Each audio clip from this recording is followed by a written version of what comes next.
Good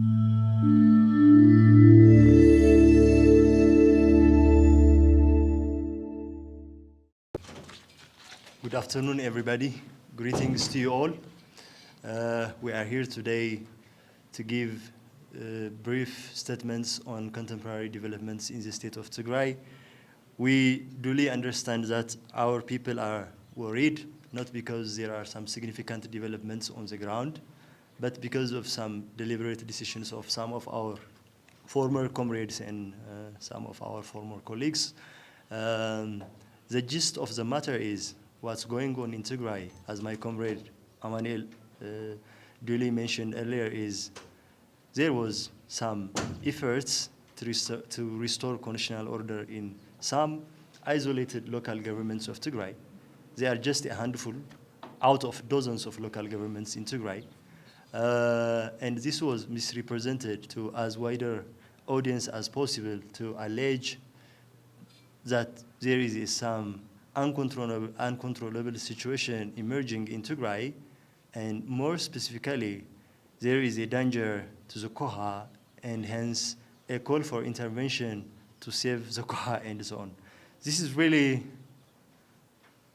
a wild exaggeration, to say the least, because this is power arrangement in Tigray emanates from two basic documents. One of them is, of course, the Constitution. When I say the Constitution, I mean the Federal Constitution, the 1995 Ethiopian Federal Constitution, and of course, the Tigray Constitution, which is part of the Federal Constitution.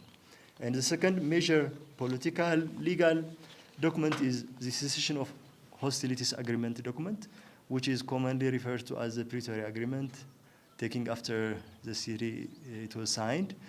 And accordingly, it's very obvious for those who closely follow the developments in Tigray, and of course very obvious for the people of Tigray, that power at the regional state level is divided between multiple stakeholders after the signing of the Koha, and the TPLF's share is 50% plus one of all the seats in the cabinet of the interim regional administration, and all local governments are, like elsewhere in Ethiopia, determined by the last election.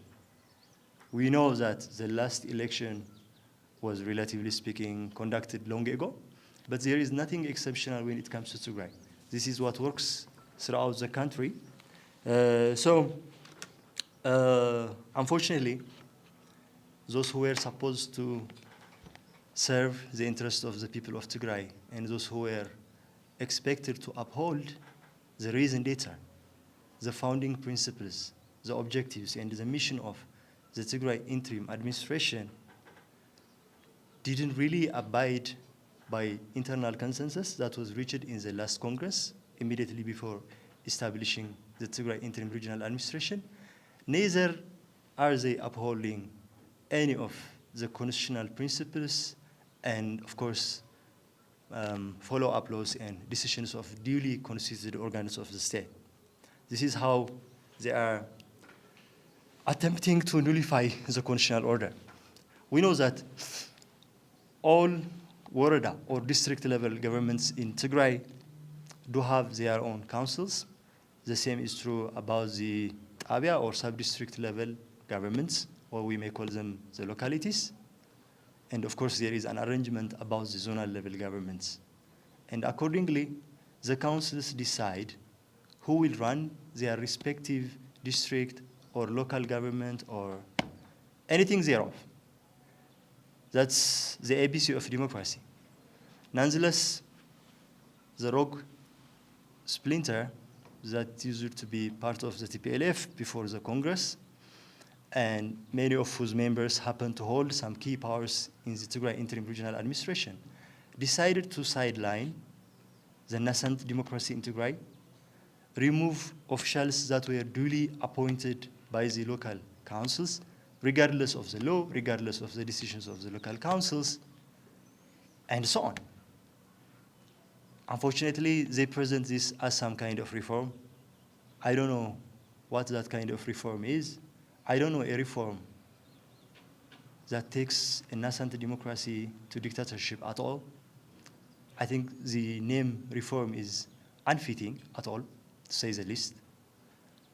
And yet, they claim that whenever there is an attempt to correct this kind of unconstitutional moves, somebody is conspiring, more so the TPLF, the TDF, the people of Tigray maybe, in general, are accused for conspiring against the Tigray Interim Regional Administration.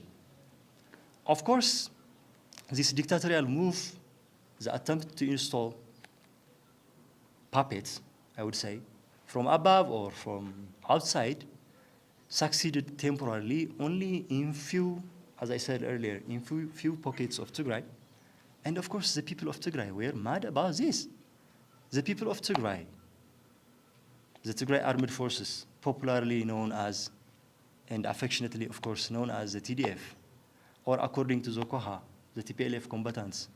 By the way, we know that the TDF is far more beyond that the rank and file of the TDF. All Tigrayans of all walks of life are represented in the TDF, so I'm not calling for some kind of misrepresentation here, but all significant forces in Tigray and the overwhelming majority of the people of Tigray are really furious about this move. Tigray is in no way, in no position to condone or to shoulder dictatorship. And hence, they called for these dictatorial impulses, attempts that already added some fuel to the misery of the people of Tigray to be corrected as soon as possible. This was in the open air. And hence, everybody complied. But as I said earlier, this has to do only with like local governments that I can count with the fingers of my one hand, okay? So, despite all this, there was a serious media hype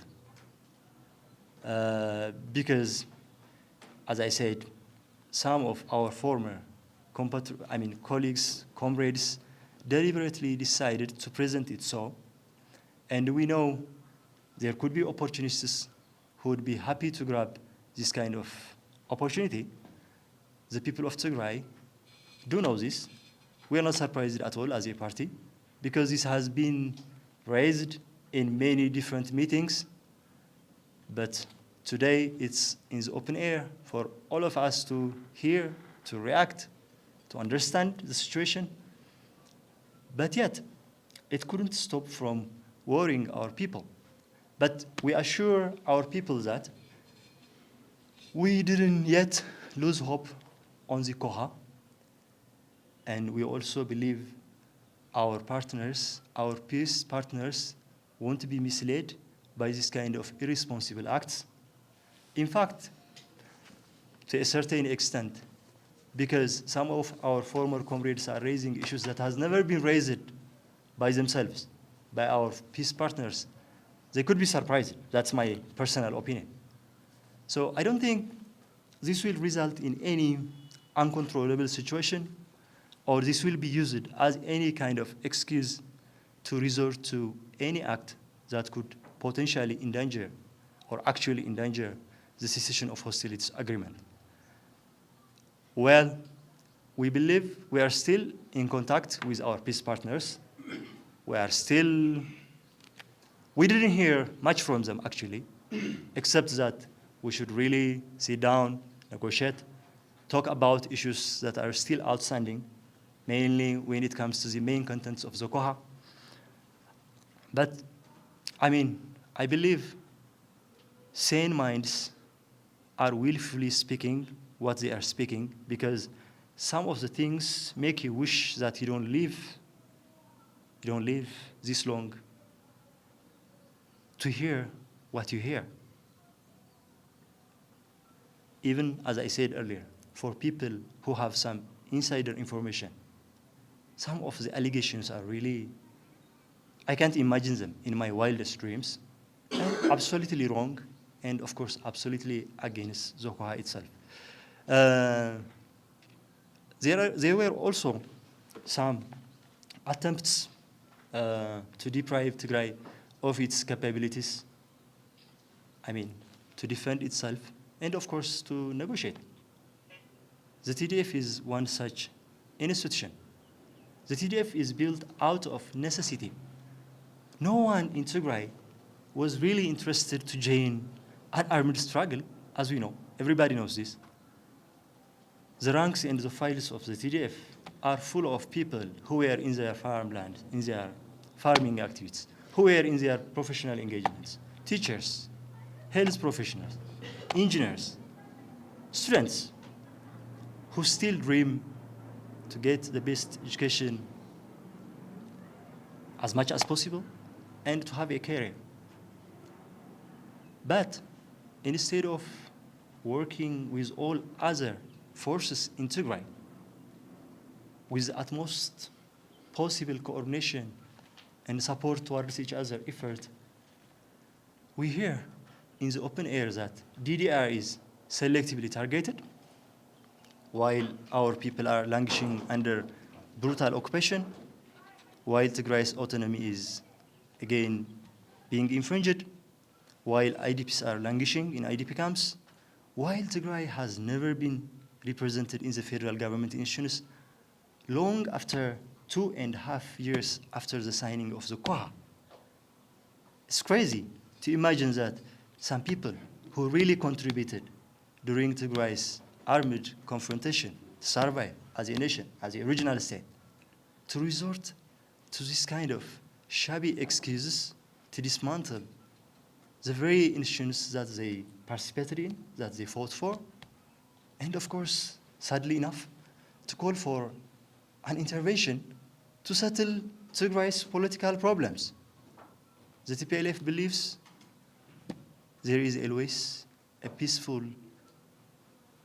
solution for all kinds of political problems.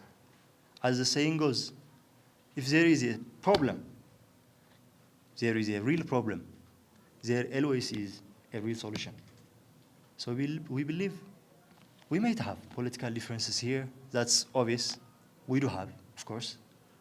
But there was no compelling reason to go to the extent that others, not to mention our past, not to mention even our current level of not really reconciled, fully trusted relationships, to solve Tigray's outstanding problems, and not even through some kind of amicable means, but also by the brute of force. We found this very unacceptable, very sad, to say the least. And of course, we still maintain that there is a hope to solve problems, be they emanate from within Tigray or from outside of Tigray, amicably, peacefully, and through negotiation. We uphold principles, the QUA, peace, the demand of the people of Tigray, in the strongest possible terms. The people of Tigray has been subjected to genocide by multiple forces from near and from afar, and we don't really wish any more bullet to be fired in the land of Tigray. This is rather unfortunate, very disgraceful news that shocks everybody. We understand that. But again, we believe that our peace partners won't be lured to this kind of allegations, and we, of course, believe that the international community will understand the situation and, of course, stand in upholding the contents and the principles behind the QUA. Had the TPLF been in search of some reasons to challenge the QUA, it's again out there. It's obvious for everybody, for anyone, any curious observer, to point out that the main contents of the QUA, particularly when it comes to the survival and the national interest of Tigray, are yet to be implemented. My comrade Amanuel has listed them earlier in Tigrinya. I also tried the same. But I guess they are also out there for everyone to see. They are very clear. They are not ambiguous. And the TPLF had every opportunity to raise all of them, some of them, and challenge, or at least evaluate the state of the Koha.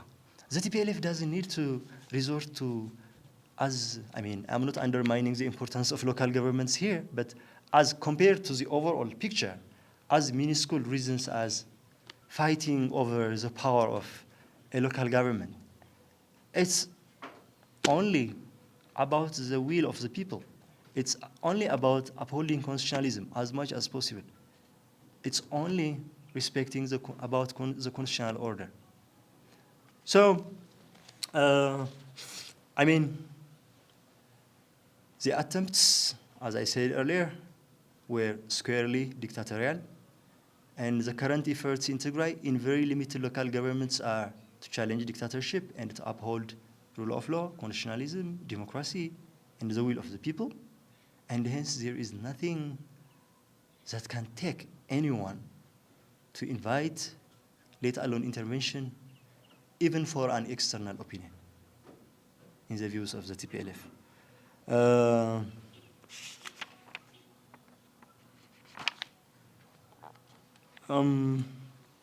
Well, but there is one thing that needs some attention, because there seems to be some kind of misunderstanding regarding the nature of the Tigray Interim Regional Administration.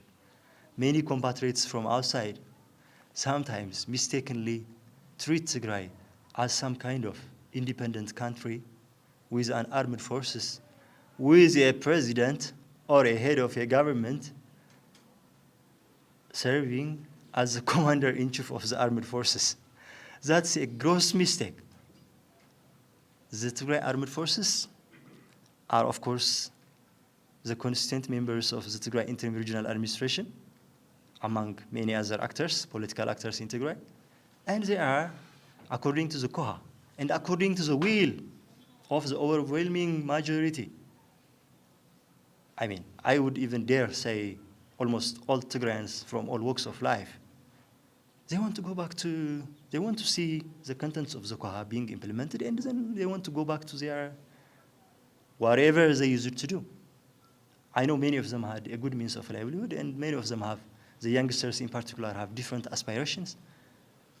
But someone who is a parallel, who used to, actually, he doesn't even represent where he came from anymore, but the one who was supposed to lead the Tigray Interim Regional Administration was very adamant enough to attempt to deprive the TDF, the leadership it's known for commanding, very experienced, very committed military people, including top-level generals with amazing records, both within Tigray, Ethiopia, and even Africa, the world, in many peacekeeping missions and so on, for their bravery, discipline, military skills, and so on.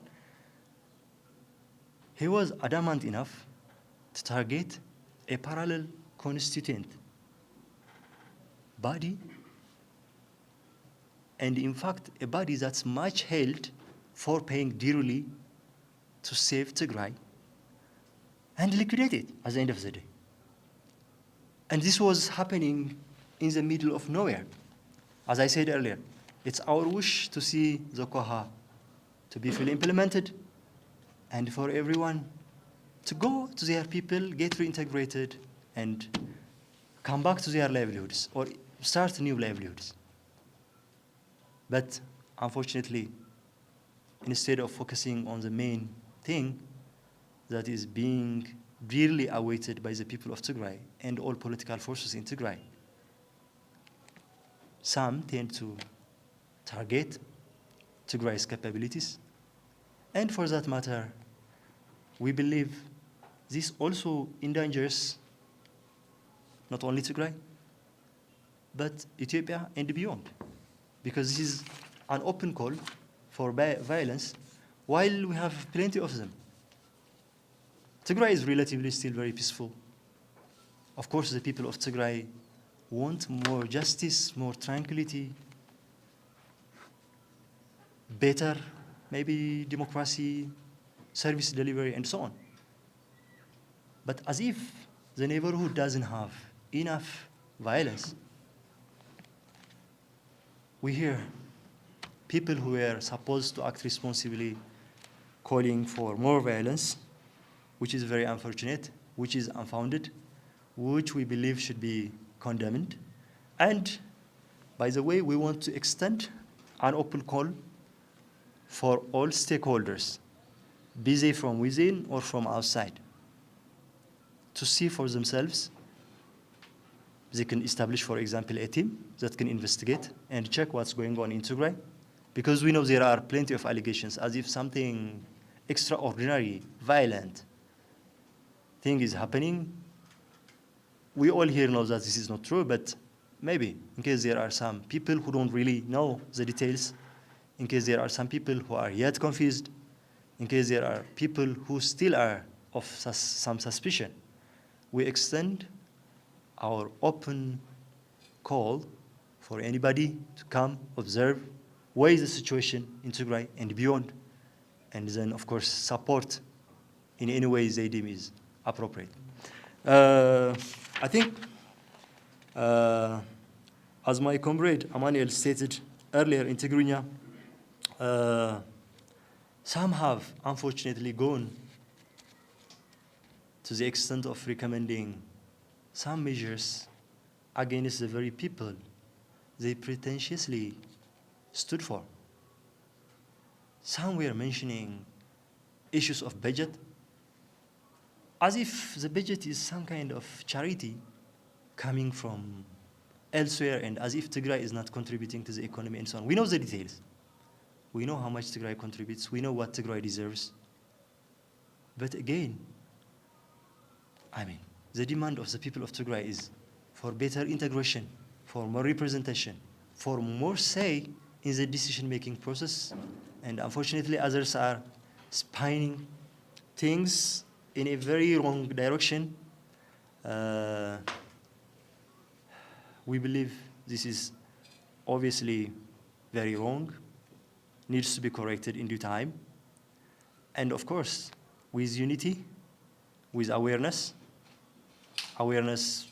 both within and from outside, this will be of minimal influence to the stability, peace, and of course the tranquility of Tigray.